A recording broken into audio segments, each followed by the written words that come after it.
Hi Mountain Mom and Tots fans, I'm here with another Mountain Mom Monday. Every Monday at 10 a.m. Mountain Time, I come to you live to talk about ways to help your family explore outdoors. Today, I want to announce the May Outdoor Adventure, which is Become a Backyard Naturalist.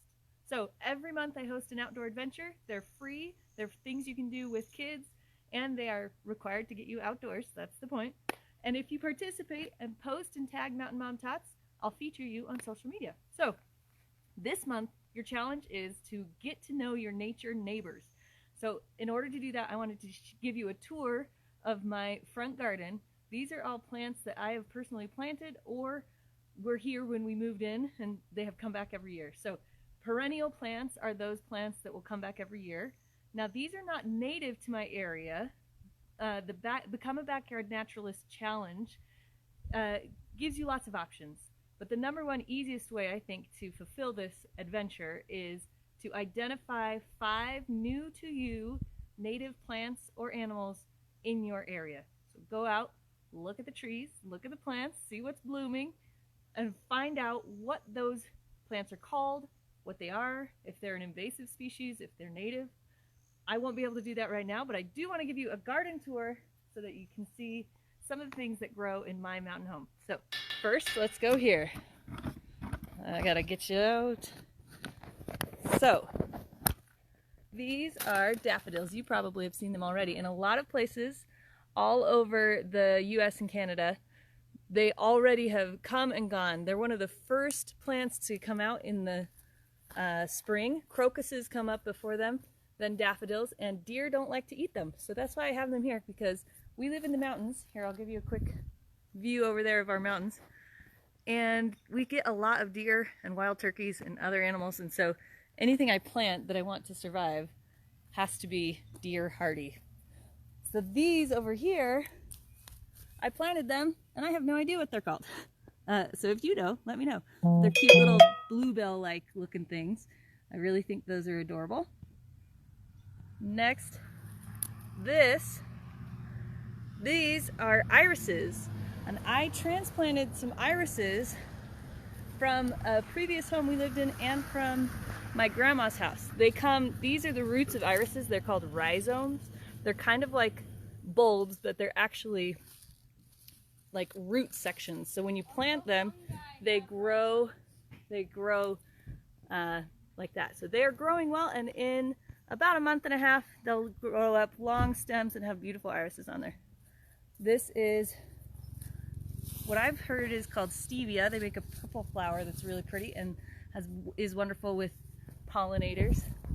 And this right here, this looks like one plant, but it's actually 2. This plant I have heard is called catnip. It's got a really soft leaf, but I don't know for sure. I don't have cats, and I haven't looked it up yet. This one's a native one that comes up whether I like it or not. This is a plant of columbine that I grew. They have some of the prettiest wildflowers in my area that I can find. So that's my garden tour. So I wanted to invite everyone to become a backyard naturalist with me in May. Identify 5 new to you plants or animals. Or if you have a different way to get to know your nature neighbors, then do that and let me know about it. This is the project that I am most excited about. Is actually, I have decided for Mother's Day this year to buy myself a beehive. So this doesn't look like much, it looks like a bunch of boxes, but it's actually going to be, eventually, my beehive. So inside here, these are all of the bee frames, and we cleaned out some of the honey, so these are pretty well cleaned out. Not the honey, sorry, the beeswax. Bees put on wax. Oh, thanks for the thumbs up. This is what a beehive, sorry, I should go like that, looks like after about 3 years. So this dark wax right here that's larger was actually drone bee cells. They're bigger. Those are the males. And these are the typical 6-sided hexagon beeswax that you see. And when bees are in their hive, they'll cap up, they'll put pollen, and they put honey, and they put their eggs all in the little hexagons, and then they cover them up, they cap them like that.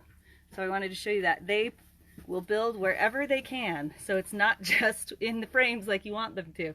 So I am learning from my neighbor. I've never had bees before. That's probably our best one.